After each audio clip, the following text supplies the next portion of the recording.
बस का हम हिंदू है, इस पावन धरा के बिंदु है, जहाँ प्रभु राम ने जन्म लिया उस सिंधु माता के कुंभ है।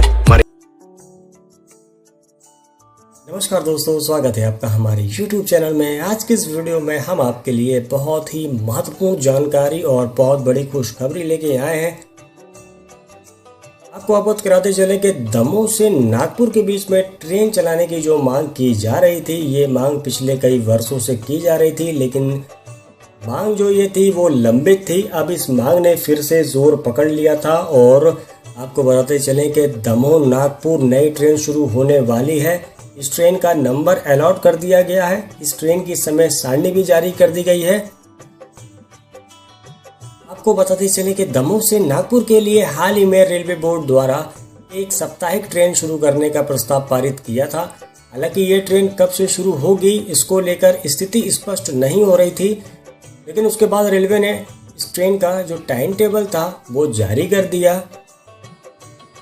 आपको बताते चले कि वहाँ के जो जनप्रतिनिधि हैं उनके द्वारा बताया गया कि दमोह से नागपुर के लिए देश की आज़ादी के बाद पहली ट्रेन आज़ादी के 75 अमृत महोत्सव वर्ष में प्रारंभ हो रही है, जिसके लिए हमारे साथ दमोह की जनता जनार्दन अपने सांसद और केंद्रीय मंत्री प्रहलाद पटेल जी के साथ साथ सागर सांसद श्री राज बहादुर सिंह एवं दमोह की रेल संघर्ष समिति के प्रयासों को प्रति साधुवाद प्रकट करते हुए आभार व्यक्त करती है। साथ ही उम्मीद करती है कि दमोह सागर से होकर नियमित रूप से नागपुर के लिए ये जो ट्रेन शुरू हो रही है ये नियमित हो जाए।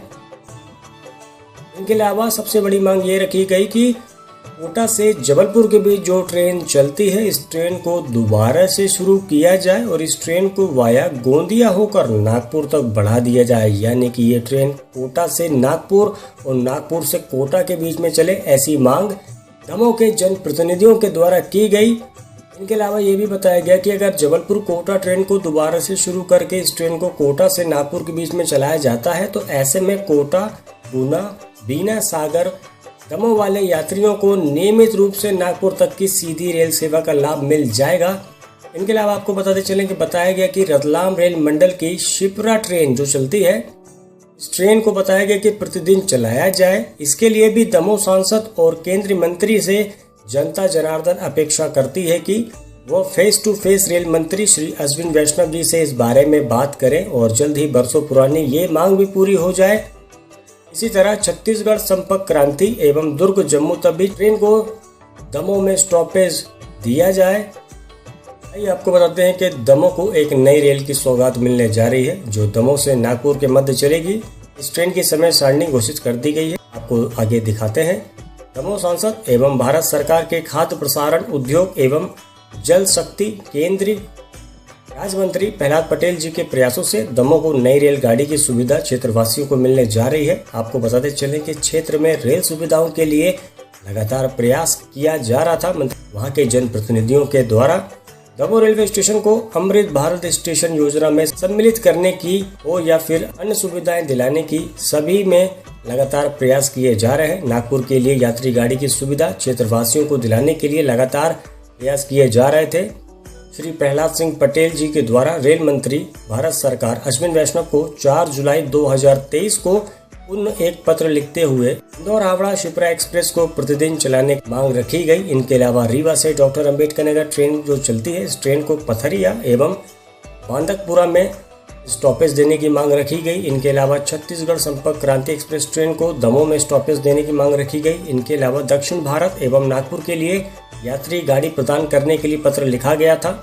वहीं जबलपुर में सांसद गणेश सिंह की अध्यक्षता में आयोजित रेलवे की बैठक में सागर सांसद राज बहादुर सिंह ने भी इसी मांगों का समर्थन किया था। आपको बताते चलें कि माननीय मंत्री प्रहलाद सिंह पटेल जी ने इस पत्र को रेल मंत्री श्री वैष्णव को लिखते हुए मांग की थी कि वहीं दूसरी ओर जबलपुर में क्षेत्र के सांसदों की उपस्थिति में आयोजित रेलवे की बैठक में बिंदुवार दमोह सांसद प्रतिनिधि नरेंद्र बजाज ने प्रमुखता से पत्र के माध्यम से क्षेत्र में रेल सुविधाओं के विस्तार को लेकर बात रखी थी। इनके अलावा दमोह से नागपुर के बीच जो नई ट्रेन को मंजूरी मिली है, इस ट्रेन का जो नंबर अलॉट हुआ है वो है ट्रेन नंबर 22137, ट्रेन नंबर 22138। ये ट्रेन वाया इटारसी, भोपाल, बीना, मुड़वारा, सागर में रुकते हुए दमोह पहुंचेगी।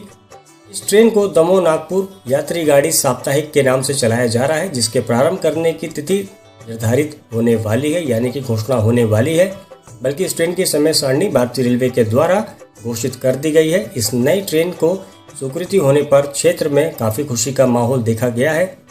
आपको बताते चले कि दमोह से नागपुर ट्रेन चलाने का जो प्रस्ताव रेलवे बोर्ड को भेजा है, उसकी स्वीकृति मिलते ही ये ट्रेन प्रत्येक मंगलवार को सुबह 6:15 पर दमोह से नागपुर के लिए वाया सागर, बीना, भोपाल होते हुए ये ट्रेन रवाना होगी। वहीं वापसी में ट्रेन हफ्ते में एक दिन सोमवार को ये ट्रेन शाम को करीब 4 बजे नागपुर से रवाना होगी दमोह के लिए, जो कि मंगलवार को सुबह 5:45 पर दमोह पहुंचेगी। आइए दिखाते हैं आपको ट्रेन की समय सारणी।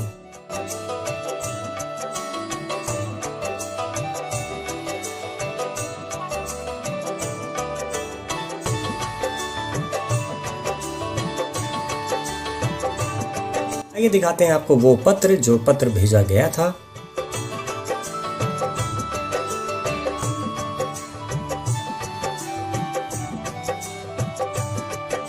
आपको बताते चलें कि अहमदाबाद से नागपुर और नागपुर से अहमदाबाद के बीच में जो प्रेरणा एक्सप्रेस ट्रेन चलती है, गाड़ी संख्या 22137, 22138, इस ट्रेन के रैक का ही इस्तेमाल किया जाएगा। यानी कि दमोह से नागपुर के बीच जब ये ट्रेन चलेगी तो वो प्रेरणा एक्सप्रेस ट्रेन का रैक से ही इस ट्रेन को दमोह से नागपुर के बीच में चलाया जाएगा।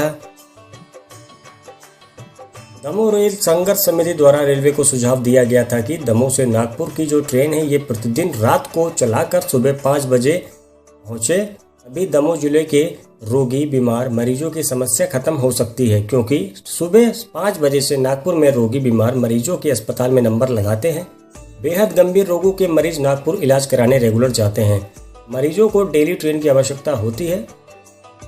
बताया गया कि ये ट्रेन शाम को चलकर वाया जबलपुर, गोंदिया होते हुए नागपुर पहुंचती तो समय कम लगता। बिल्कुल यही बात तो समझ में नहीं आई कि टाइम टेबल कैसे बना दिया, और क्या रूट की जानकारी नहीं थी कि इस प्रकार का टाइम टेबल बनाया गया। चलिए, क्षेत्र के लोगों को नागपुर से तो जोड़ा जा रहा है। अगर इस ट्रेन को वाया कटनी, नैनपुर, गोंदिया होकर अगर निकाला जाता, या तो सिवनी होकर इस ट्रेन को इतवारी निकाल दिया जाता, या फिर इस ट्रेन को वाया नैनपुर, गोंदिया, बालाघाट के रास्ते इतवारी निकाल दिया जाता तो समय कम लगता। लेकिन इस ट्रेन को बिल्कुल उल्टा घुमा के निकाला जा रहा है। ये थोड़ा सा समझ के परे है, क्योंकि जब ट्रेन को चलाया जा रहा है तो अच्छी समय सारणी के अनुसार और सही रूट से चलाया जाए। अगर ऐसा होता तो महाकौशल के लोगों को भी फायदा होता, क्योंकि ये ट्रेन दमोह से सीधे वाया नैनपुर, गोंदिया, बालाघाट के रास्ते चली जाती, या फिर सिवनी, छिंदवाड़ा के रास्ते चली जाती। महाकौशल क्षेत्र में नई ट्रेन का स्वागत किया जाता, लेकिन ये ट्रेन जिस रूट से जा रही है उस रूट में ऑलरेडी ट्रेनें चलती हैं, तो ये थोड़ा सा समझ के परे। ऐसे में यात्रियों को लंबी यात्रा करनी पड़ेगी, उनका समय ज़्यादा लगेगा और किराया भी ज़्यादा लगेगा। वाया नैनपुर, गोंदिया, बालाघाट के रास्ते शॉर्टकट रूट था, बिल्कुल भी यहाँ से क्यों नहीं ले जाया गया।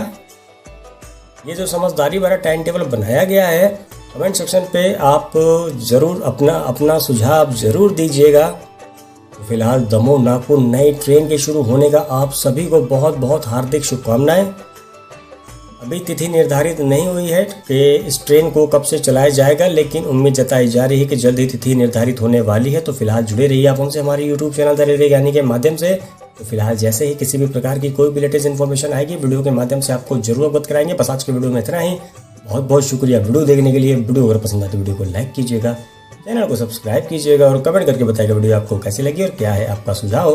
अगली वीडियो में बाय बाय।